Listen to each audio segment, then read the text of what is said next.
এই সুলতান বাইরে আলার পর আল্লাহর কসম তোরে যদি আমি বিয়া বাড়ি পাই আল্লাহর কসম। এই শিকারী একটি হাঁস ধরার জন্য অনেক চেষ্টা করে কিন্তু কোনোভাবেই একটি হাঁস ধরতে পারছে না। মানুষ মানুষের জন্য, জীবনের জন্য।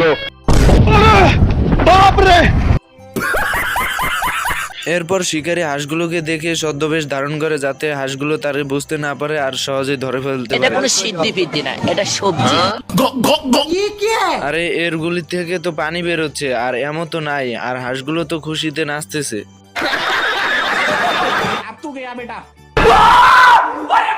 माँ खराब हो जाएगा मैं माँ বাপ রে।